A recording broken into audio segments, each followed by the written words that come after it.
Apologies for the slight delay. We're getting ready to start, and let me welcome you all for attending this event on digital platforms and the future of tourism.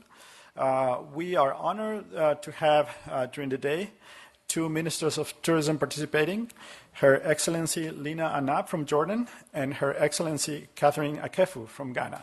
So I thank both of your excellencies for joining us today. We're also pleased to have the CEO of TripAdvisor, Steve Koffer, as well as his team with whom we have been working. And also our partner from Airbnb, Thao Nguyen, the Director of Strategic Partnerships. We have been working very closely with both organizations over the last year, and we are proud to showcase some of the work that we've been doing together today. I would also like to recognize the leadership of the World Bank and IFC who are joining us today. Aki Nishio, Acting Vice President of VFI, who will give opening remarks in a minute. And Stephanie von Fredburg, the COO of IFC. And Naji Ben Hassin, FCI Director. And also I'd like to welcome our speakers, panelists, moderators, and all participants in this event. For this audience, this might not be necessary, it's well known, but I think it's important to mention that as we join to celebrating World Tourism Day, it is important to remember that tourism is a proven tool for development, benefiting countries and communities around the world. Just so you know, about more than 10% of global GDP is accounted by the tourism sector. The tourism sector employs about more than 300 million workers around the world. And in particular, and very important, it offers good employment opportunities for youth and women that are often left aside by the job market. Today, as we have all seen as tourists, as users, digital platforms are disrupting the way the tourism sector operates from end to end. Both from how they impacting the way destinations develop product, to how they access markets, how they gather data, how they facilitate tourism. Digital technologies have the potential to give small firms in the tourism sector and other sectors that supply to the tourism sector, direct access to an expanded market. And it is because of this that digital platforms are at the core of the tourism agenda of the World Bank Group. So we gather here today to discuss how digital platforms can be used to leverage tourism for development in an inclusive and sustainable manner. And before we proceed, I'd like to mention a couple of very important logistics remarks. So emergency exits are clearly marked. In case of an emergency, alarms will sound.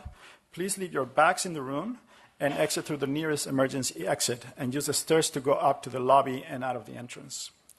Another important piece of information, bathrooms are at the end of the hall. Also, please silence your phones. And we are going to be having coverage throughout the day on Twitter. So we invite you to share your comments using the hashtag tourism4dev. That is tourism, the number 4, dev. If you have any questions as well, you can use this hashtag and pose your questions on Twitter. For those of you who are in the room, you can also write your questions. There are little cards on the chairs that you can use to ask questions, and we will collect those questions and give them to the moderators of each panel, and time permitting, they would be addressed. Also, the entire day is going to be recorded and streamed on World Bank Live, so make sure you smile through the day. And the replay of the event will be available. So the agenda for today is divided in 4 parts. We will begin with introductions from Aki Nishio, the Acting Vice President of VFI. Then we will move on to our plenary session moderated by IFC COO Stephanie von Fredburg.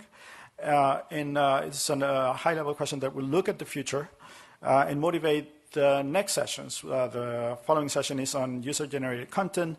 The next is on the sharing economy. And we will finish the day by talking about how digital platforms have an impact on inclusion.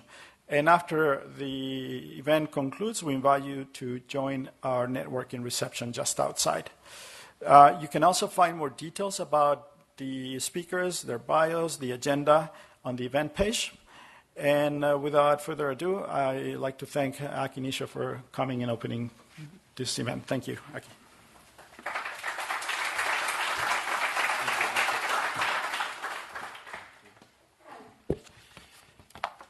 Thank you very much, Ernesto. Can you hear me well? Yeah, good. So, good morning, and welcome to the World Bank Group, this event on tourism and the digital platforms. I am delighted that you have joined us for this event the day before the United Nations World Tourism Day. We are pleased to welcome such a diverse group of people active in the tourism sector, with representatives from development agencies, the private sector, destination managers, governments, academia, NGOs, and others who all play very important roles in the tourism sector.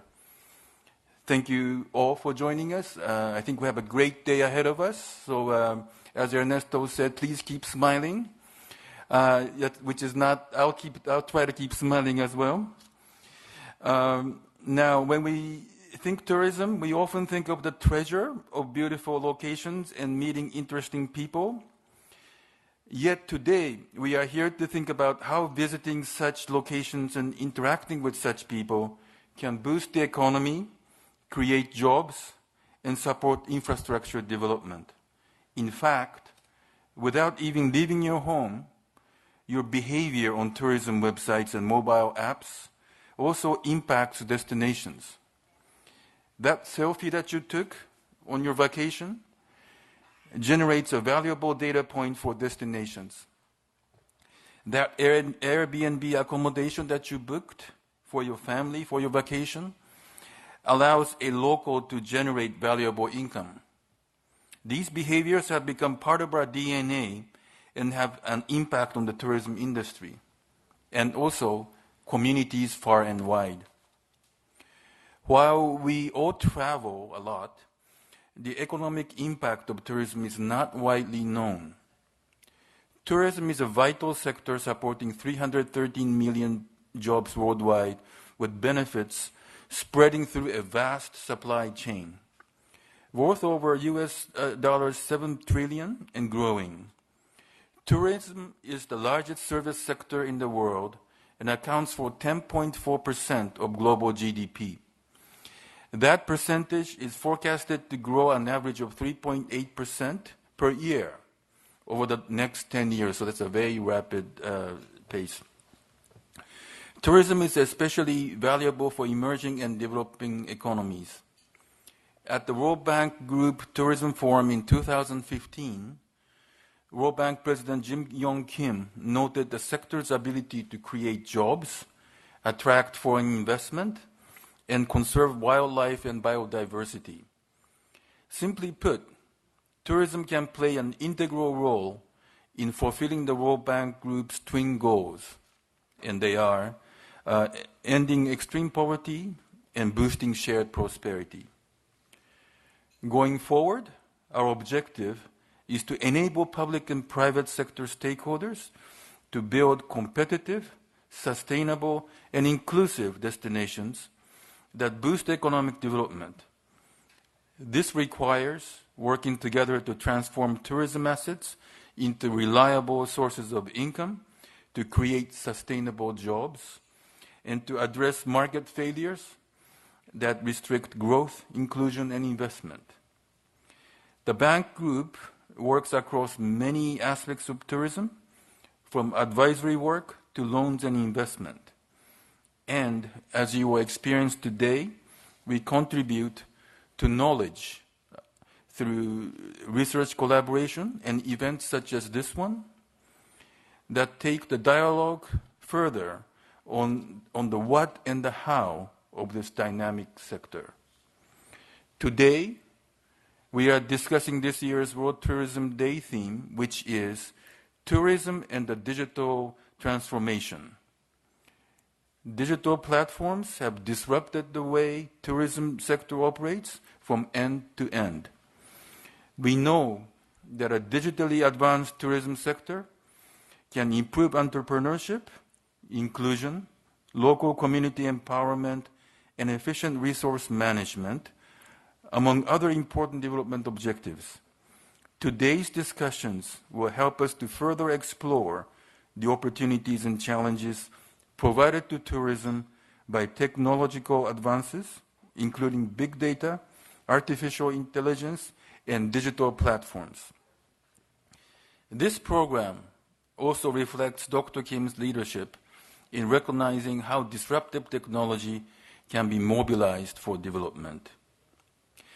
I hope that today's panels, and with the release of the 2 new research publications, will not only highlight what has been done to leverage digital platforms and disruptive technology, but also to encourage you to think about what the future looks like. How can we prepare to take full advantage of these innovations, and what policies and skills we need for the future? We hope you will come away with valuable information, insights from real case studies, and ideas for future innovation. Partnerships are fundamental to the bank group's work in the tourism sector. We are joined today by representatives of Booking.com and Airbnb, 2 of our private sector partners. We are also joined by the president of TripAdvisor, Mr. Steve Kaufer, who has just signed a memorandum of understanding with the bank group to continue our productive collaboration. These partnerships, which enable the sharing of data and analysis that contribute to new knowledge and insights, are truly valued. Let us now begin with our plenary session, Digital Platforms and Sustainable Tourism. It is my pleasure to invite to the stage Ms. Stephanie Vaughn Fredburg, the Chief Operating Officer of IFC, who will lead this discussion on the trajectory of digital platforms in travel and tourism. Thank you very much.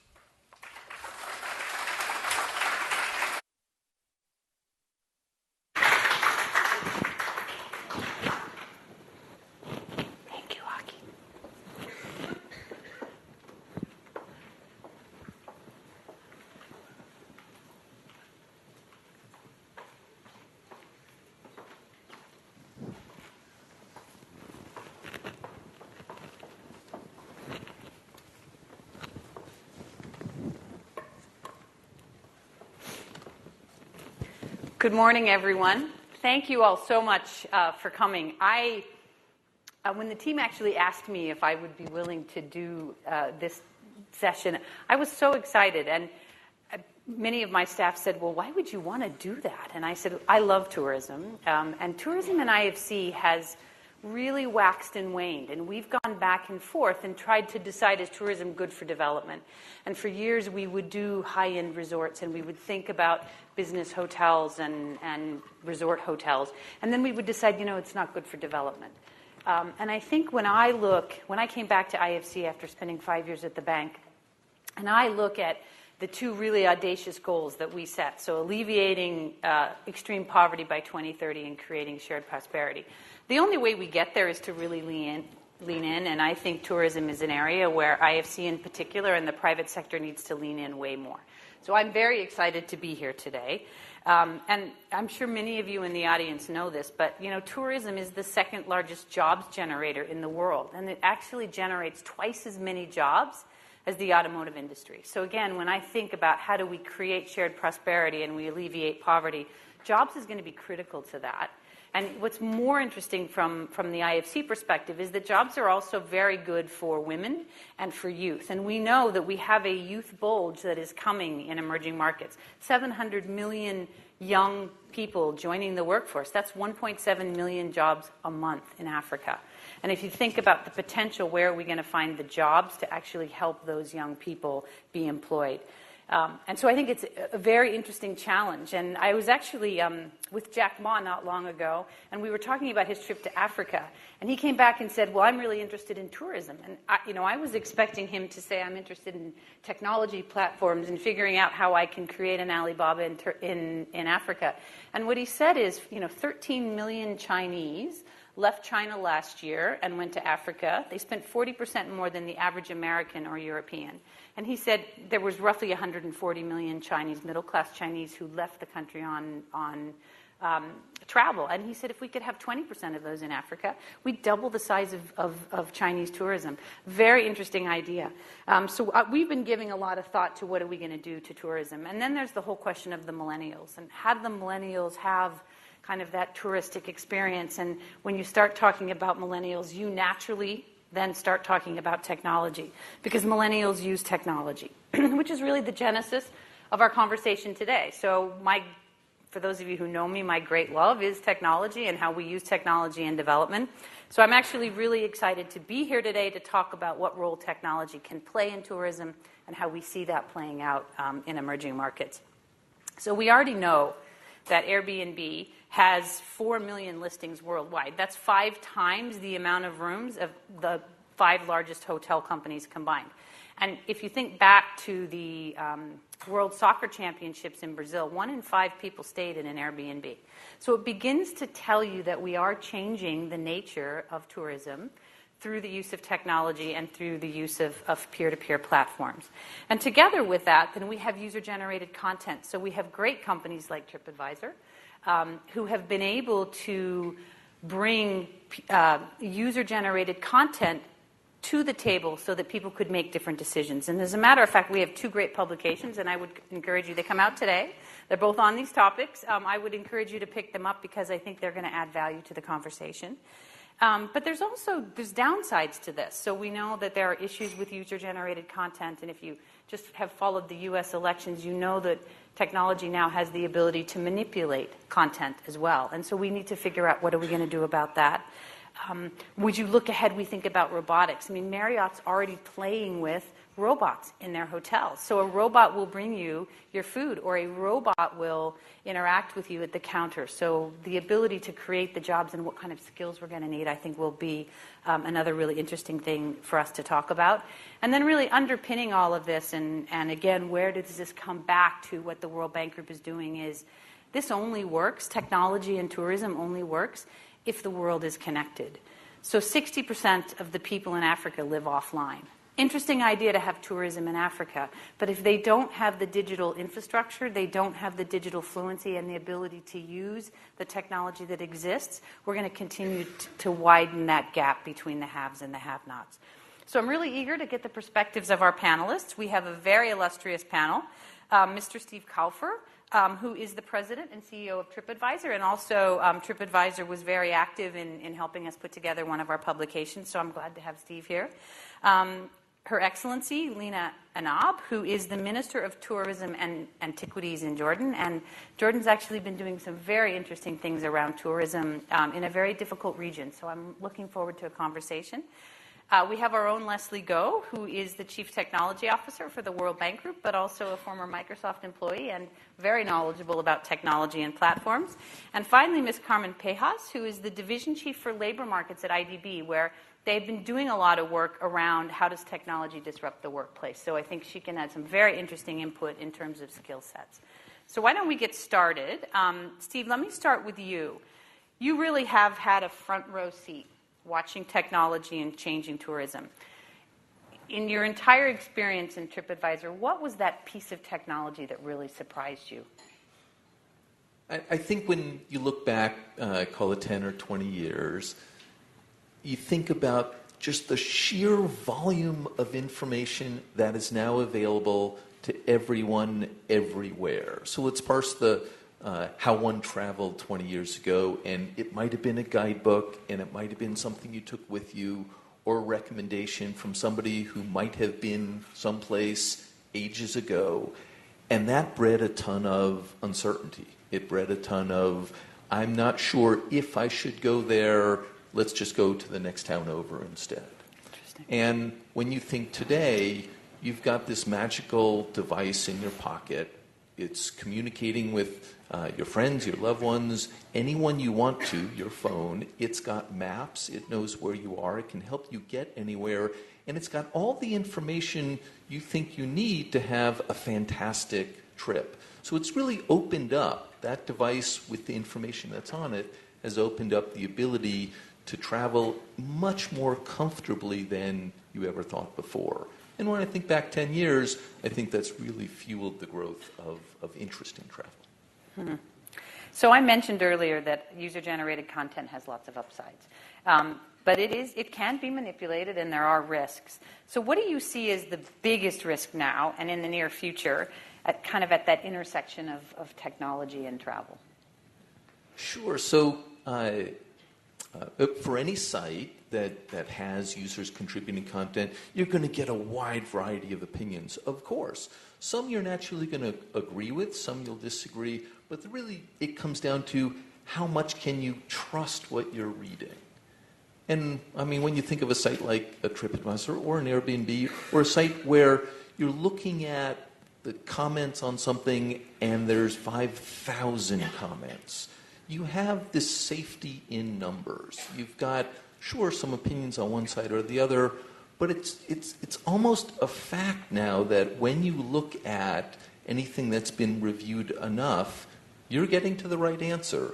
And it's relatively impossible to manipulate to get to a different answer on our site or, frankly, any of the others. So when you look and say, is this perfect? The answer has to be no.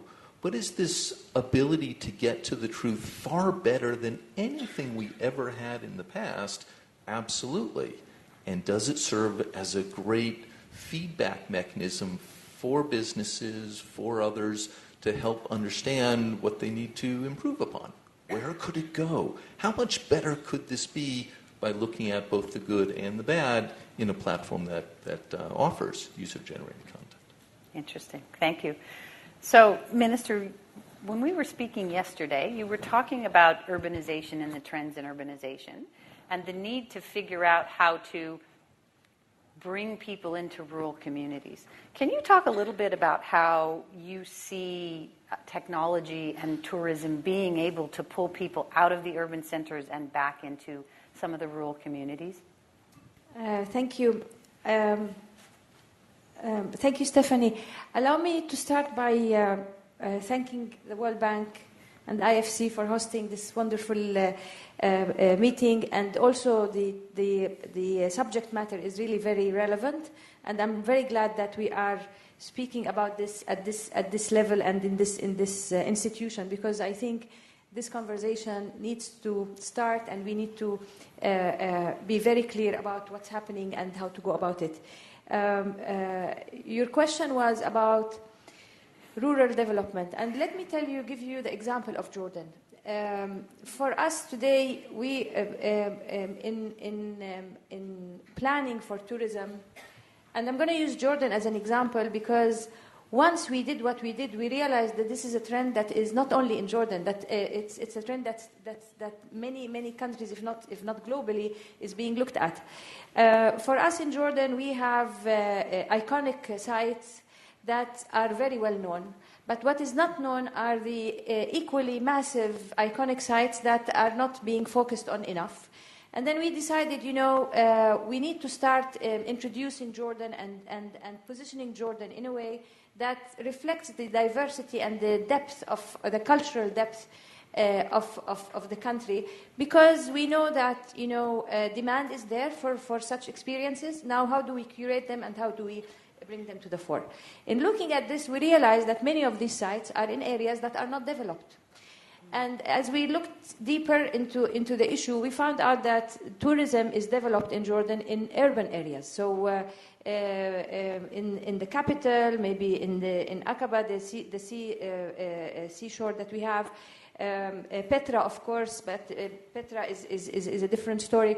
And then looking at the map, we realized that there are so many pockets that need to be developed. In trying to do something about it, we realized that these areas, the people are leaving them because of job opportunities, for economic reasons, while the assets that are existing in these areas are not being leveraged, nor being invested in, nor being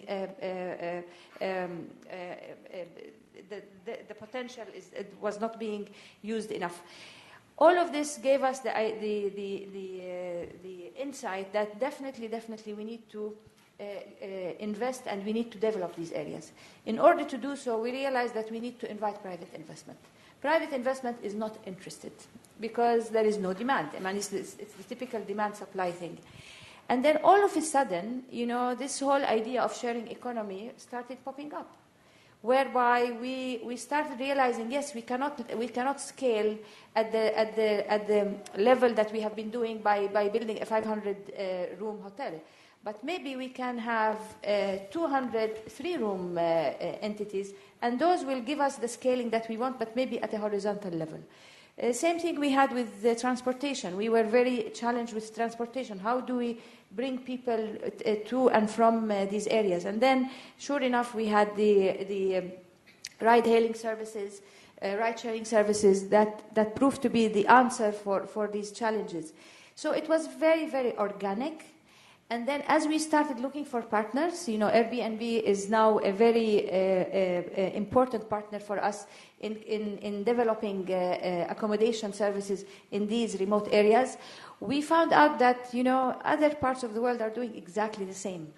And this is now this is on the touristic level, but if we want to look even at the socio-economic level, we're finding out that the ramifications of developing these areas are much bigger and much wider than tourism as such. We are bringing back traditions, we are bringing back artisanal crafts, we are bringing back the culinary knowledge that we were about to lose because people they were no longer using it. So it's a slew of things that are coming back to life by simply looking at tourism, by simply looking at rural development as a means to encourage and to develop tourism there. So it really is. In the case of Jordan, it was very organic, but we're seeing it work. I mean, it's the ripple effect is happening. And I always say, to start, we need to have a virtual cycle. We need to start this to trigger this cycle. And I think by going to the countryside, by speaking to the local communities, I think that's an excellent way to trigger this virtuous cycle. Thank you. So, Minister, what I heard you say, which I think is music to our ears, is that tourism can actually help grow SMEs. Of course. It can create opportunity in rural areas where opportunity hasn't been. That butts very naturally into the question of regulation and whether or not regulation is needed. So in your experience in creating the Jordan Trail and in thinking through tourism in Jordan, what are you thinking about regulation of user-generated content, of shared platforms? When we talk, first of all, I didn't create the Jordan Trail. We supported, but there was a wonderful team of volunteers who started this amazing project, and really, this is something we're very proud of. Regulation, the issue of regulation is always having this plain level field where everybody is being treated equally. I mean, that's the overwhelming issue that always pops up when it comes to regulating new industries. For us today, we need to bear in mind that these new industries, these disruptive industries, these sharing economy companies or platforms are proving to be a solution to many of the challenges that we have, whether we are talking about driving investment, whether we are talking about empowering micro and small, medium enterprises, whether we're talking about job creation, they are proving to be a huge answer for these challenges. Now, when it comes to the role of regulation, they have regulatory frameworks and regulators have to follow suit. there is no, the companies should not be following the regulator if we're talking about innovative solutions. When there is an idea that is proving to be the solution, and if it is not being regulated, it is the duty of the regulator to embrace it and to make sure that it is part of the ecosystem in which we are operating, because definitely these are becoming a fact of life. So either we deal with them and we incorporate them in the way we do business, or they're going to be operating unregulated, because they are becoming a fact of life, whether we like it or not. And you know, being on the internet is not country specific. So there is no one can block the entry to this universe, if you like. And it's a fact of life, as we were saying in the backstage. It's a new normal that we really have to see how to deal with it. Good, thank you. So maybe, Leslie, pulling on the thread of enabling inclusive growth, and then juxtaposing that against this idea that many industries are being disrupted by technology. How would you see big data and AI actually coming to bear in the tourism industry in a positive way, so that we're actually getting that growth and inclusive growth? Thank you, Stephanie, and thank you for the honor of being here today with the esteemed panelists. One of the great strengths of big data is leveraging artificial intelligence to mine the information and create the insights and trend analysis that will then empower the human being to make better decisions and take actions on it. And so the case of tourism industry, let's take the small, medium enterprises who may not have access to the formal financial services or a bank account, but with AI from alternate data sources, now they're able to get a line of credit and loans to, let's say, have a mortgage for the house in order to participate in Airbnb platform, or buy a scooter in Indonesia to participate in Gojek share economy. Those are real examples of where potential ways of AI and big data leveraging upon the technology to create more inclusive entry into this market. The other one, of course, from a woman perspective, and you have been a great woman inspirator as well, is the opportunities for women now to participate in the digital platform of Airbnb, or to also rate various experience, because it opens up the opportunity for the caregivers, the housewives who are taking care of children and elderly parents. Now they can have an Airbnb platform to give them access to income earning opportunity for this woman. So creating an inclusive platform for them. So Leslie, let me pick up on the regulatory issue. Backstage, we were talking about Singapore, where you've spent a great deal of your life, and how the Singapore government is really leaning in on the regulatory side. What are you seeing them doing in tourism that's different, that you think is interesting and innovative in relation to technology? Thank you very much for focusing on Singapore. That's my birth country, so I'm very proud of Singapore. In fact, Singapore came out of the old traditional fishing village and leveraging upon the service industry, using technology as a key enabler and equalizer. In fact, I'm one of the key beneficiaries from that as well. The great education and using technology to really drive home what tourism means to the whole country. Because Singapore has very limited natural resources, but it has natural beauty, cleanliness, safety, and a wonderful world-class airport, and, of course, airline, Singapore Airlines. And now with that, it uses technologies such as artificial intelligence, the ability to tap upon the data around you and create ambience intelligence for the traveler in a safe and comfortable experience. Now, they're also using that to tailor that for the passengers coming in and out of Singapore in transit from the west to the east and vice versa. So it creates a higher level of traffic using that strategic location and capitalizing on that. So it's a wonderful example of taking a small little dot in the middle of the Pacific Ocean, to leverage upon tourism as a way to flourish and creating the new digital platform. Interesting. So just really quickly, wearing your World Bank Group technology hat, what do our countries of operation need to do from a technology perspective to become a Singapore, to prepare themselves for the coming technology? What are you seeing the Bank Group doing? Well, I've been very honored to now part of the member of the World Bank Group organization, and we built our the impact in many different ways based on the 3 Bs: build, boost, and broker.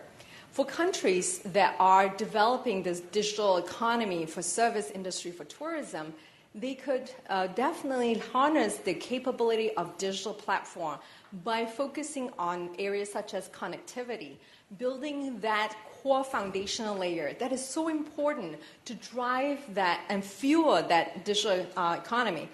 And the other thing is the boosting human capital and creating that awareness of technology savviness and helping them understand what entrepreneurship is, to create small, medium enterprises who are technology savvy, who can then tap upon this platform to tailor the experience for the savvy travelers coming to the country. And of course, in our case, brokering.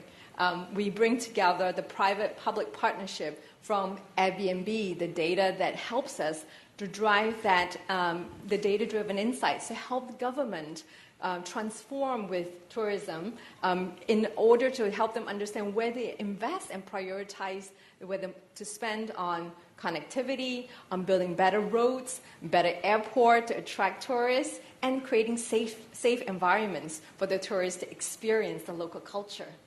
Good, thank you, Leslie. So Carmen, coming to you, I think we can actually pick up on this boost idea, which is really about human capital. Mm-hmm. Based on the work that you've been doing at IDB, how do you see technologies impacting the workplace? And what skill sets and jobs do you see coming and going, especially in tourism? Yes, so thank you and good morning, everyone. It's a pleasure to be here, and thanks for the invitation to be part of this panel.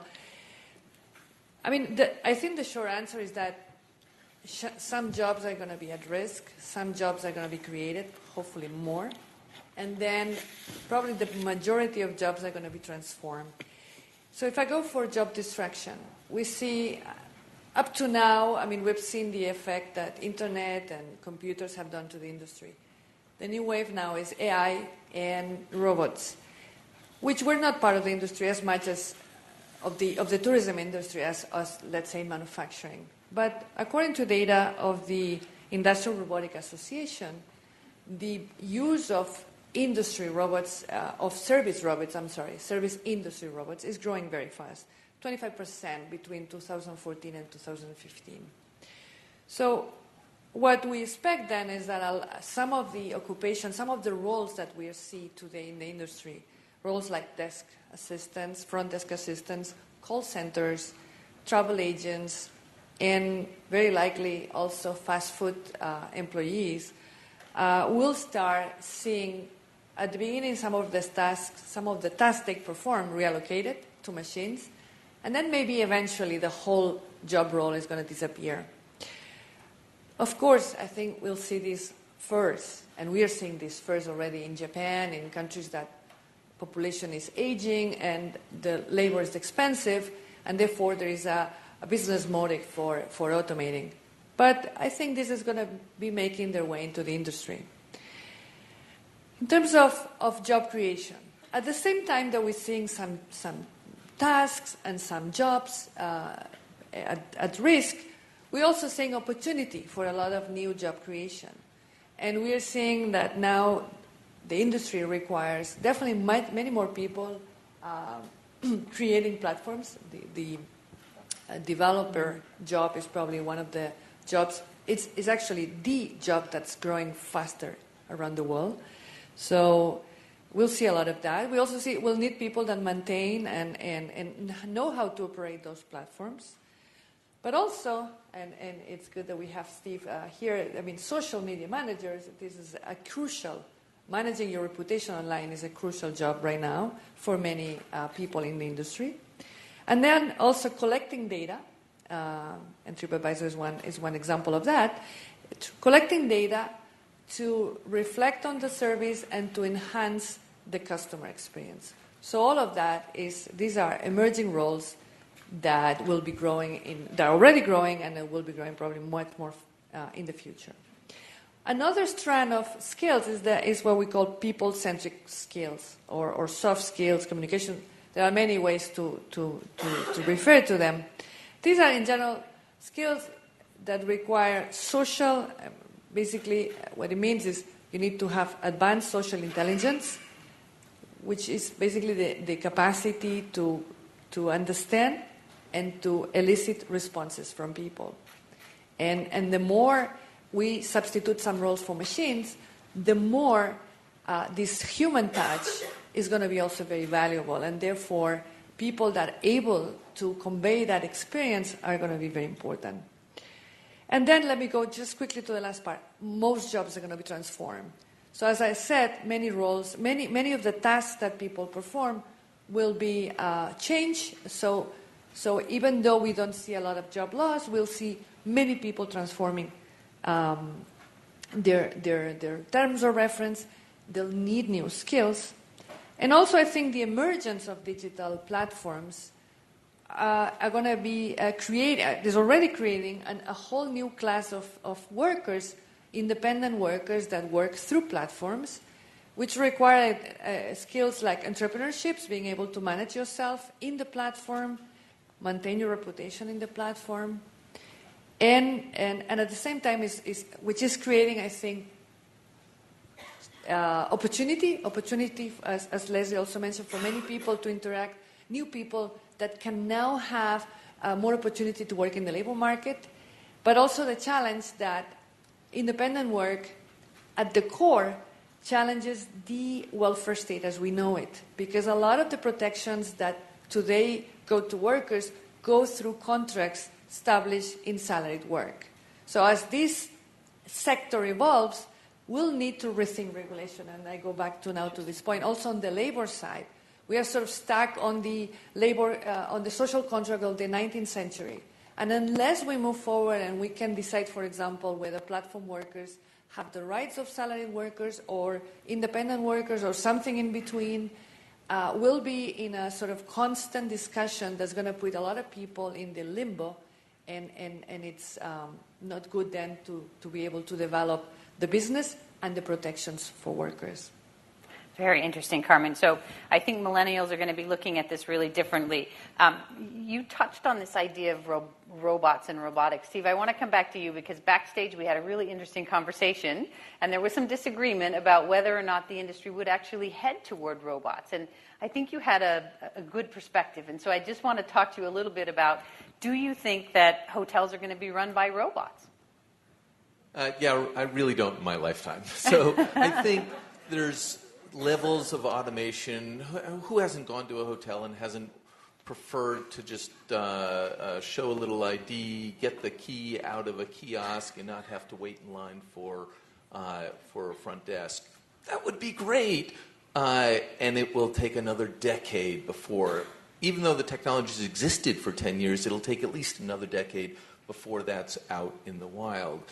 Is that going to replace front-end desk jobs?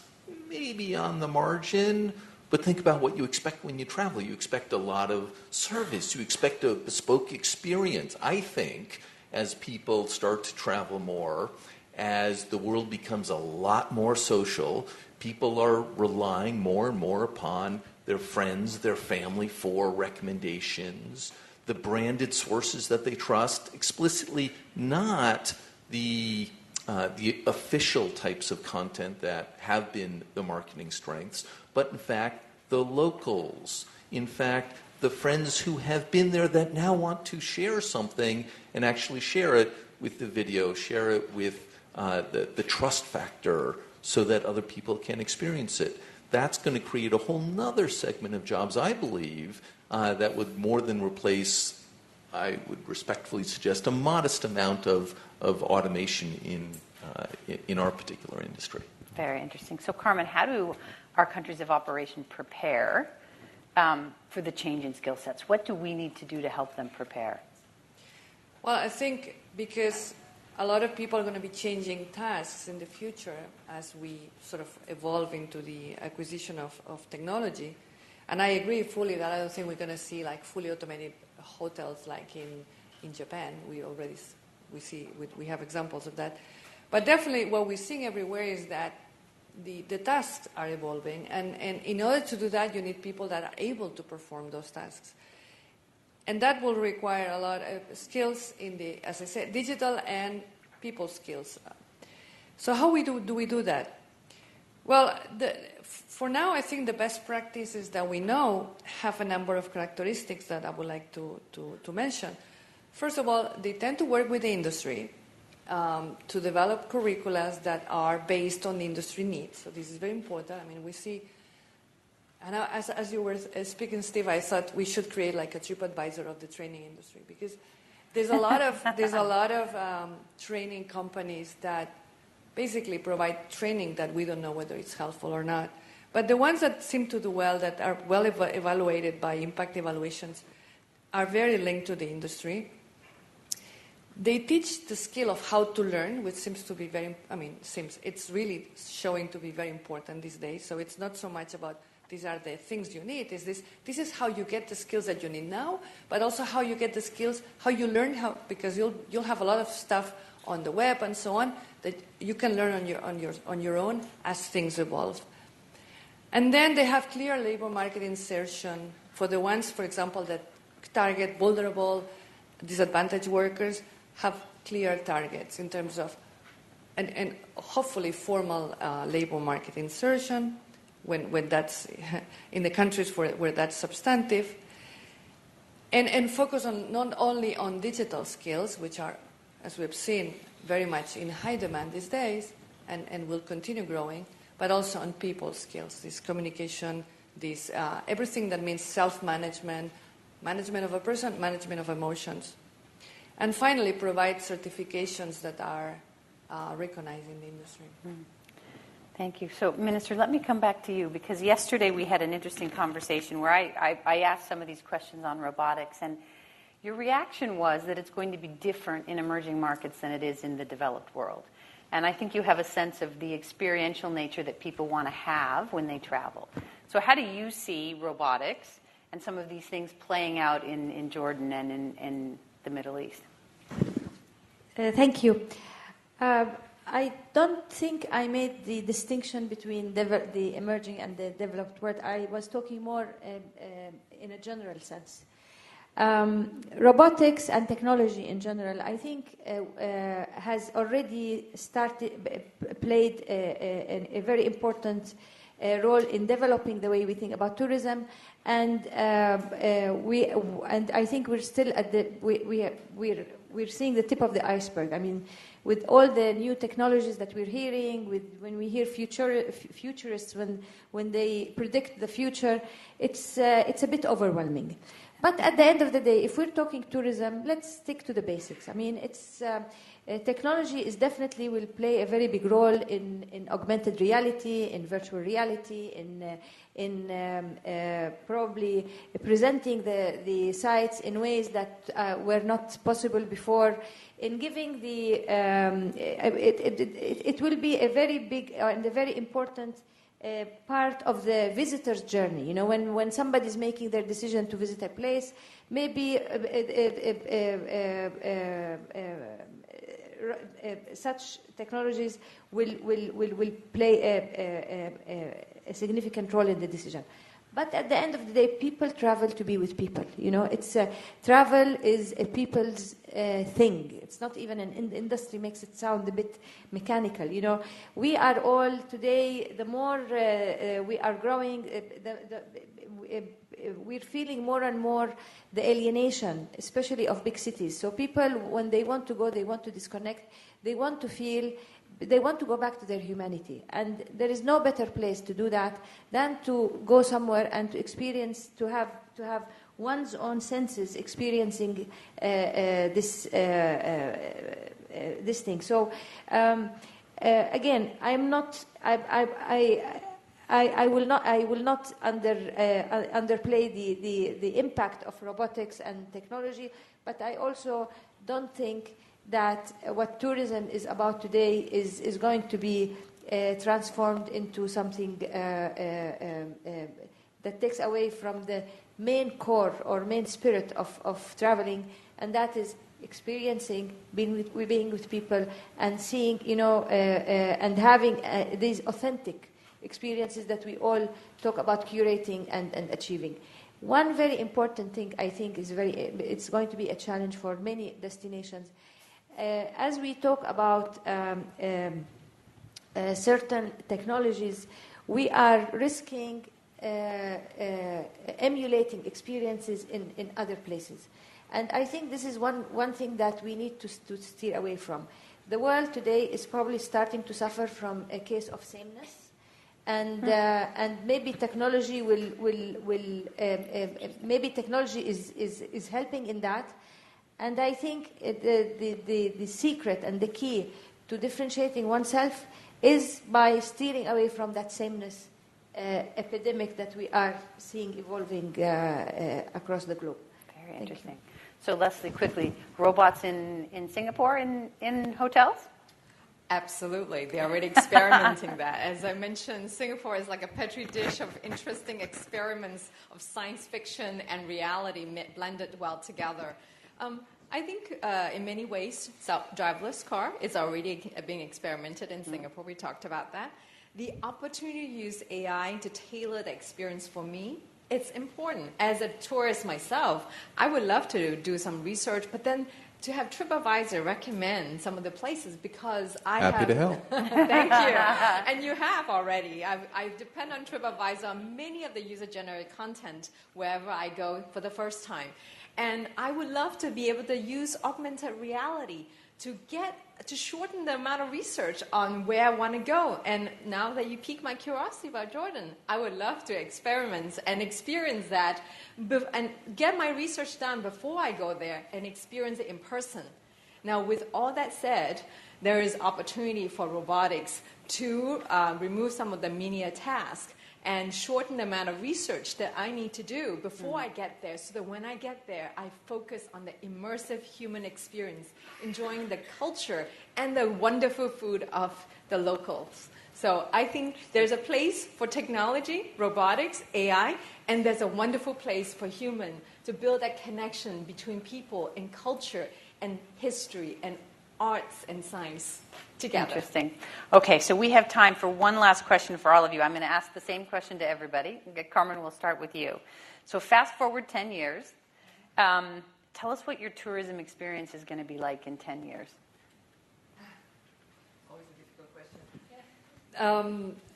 I think there's going to be a little more technology. I mean, we can discuss how much, and I think in developed countries probably more. In the budget industry, probably a lot of automation in terms of check-in and so on, because there's a drive of reducing cost.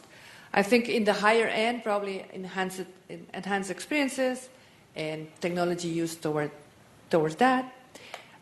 Many more tourists around the world. I think the industry is projected to grow, and many more diversity of source countries and destination countries. So I think that's also going to probably boost a lot of the translation technologies, as we'll have many more languages being played out in the industry. I'm not able to see much more. Leslie? Well, I'm an eternal optimist when it comes to technology, the arts of the possible. Besides the AI, the robotics, the augmented reality, one thing I want to also put a nice plug is using blockchain where it's suitable to create a token economy. Singapore Airlines has already done that, using the token on blockchain of the Singapore Airline miles, so that the traveler can exchange that. Now, there will be more of that being piloted in many ways and bring at scale to drive travel insurance on blockchain, and also the other areas around blockchain for other forms of potential use of traceability, transparency, and that is the true value of blockchain. So I think that's the potential of using technology in many ways, creating disruptive forms of new opportunities. So no more foreign currency issues. Minister? Thank you. Well, for sure, in 10 years' time, I see Leslie making it to Jordan because she just made this promise. I'll come too. We'll come together. How about that? Great. I think in 10 years' time, definitely technology will figure prominently into what tourism and what travel and tourism is all about. But I think there's a very important thing that is evolving, and we're seeing it, and maybe our meeting today is a prime example of it, and that is travel and tourism taking its proper seat at the table.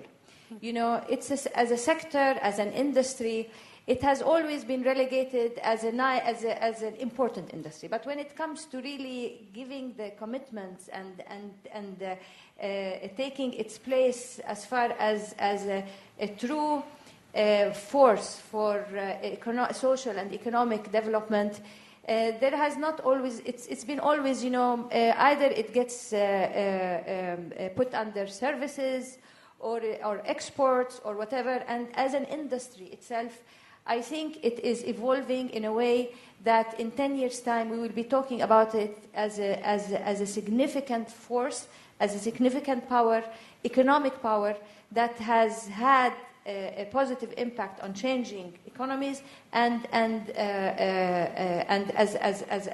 an economic power in and of its own. This is not me talking. I think the numbers are doing all the talking. If we see how the number of travelers, how much it's growing leaps and bounds with accelerating rates. So I see this industry taking its proper role and proving to be the solution to many of the challenges that we are facing today. Well, it's a big and growing piece of the Jordanian GDP, if I have seen the numbers properly, right? It is, yeah, and it's been growing. It is about 12% of the GDP. Yeah. Excellent. Thank you. Steve? Well, I'll take it from the consumer perspective. It's going to be cheaper to get where you're going. It's going to be cheaper to stay there. More people are going to be traveling. Your experience, I think, is going to be a lot more personal, because if you look back 20 years, you had some facts that you could look up on a map or a book. 10 years ago, you had some user-generated sites like TripAdvisor that could help give you advice on where you want to go, kind of a wisdom of the crowds. And then last 10, social really became incredibly important in almost everything we do, getting recommendations not from strangers, but from people you know and brands that you know. Think Instagram, Facebook, the WeChats of the world. And then walk it forward 10 years, since we all still rely and value to an order of magnitude more value or recommendation from a friend, a trusted source, than an anonymous recommendation or a piece of published material. Where are you going to be going to get all the great information to make that eventual decision on where you're going to go, where you're going to stay, what you're going to do? And we believe it's going to be coming from the people you know and the brands that you trust. And getting that information, which is a meaningful change in the marketing strategies for a lot of tourist-based economies, I think that's going to be very, very different 10 years from now than now. So, Steve, does it get any easier to travel, though? I mean, it's gotten very complex. You need multiple passports and visas from every country and security lines. And is it going to get any easier? Yeah, I don't think airports Using are going to technology? get any easier. Unfortunately, I mean, maybe marginally so. I think as tourism takes its kind of rightful place in major economies, it will get easier to get in and out of countries. I think that's going to happen.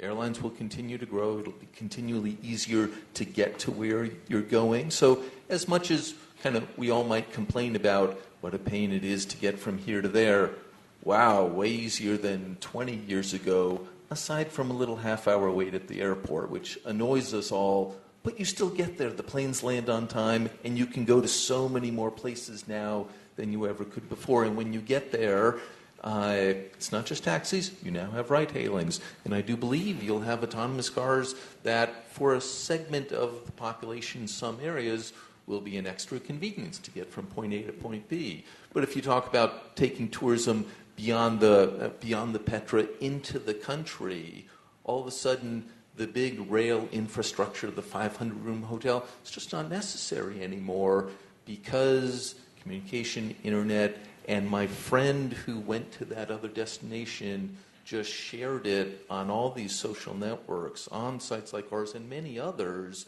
to bring in the next tourist. And that's, I think, a pretty big sea change from how consumers are going to figure out where to go.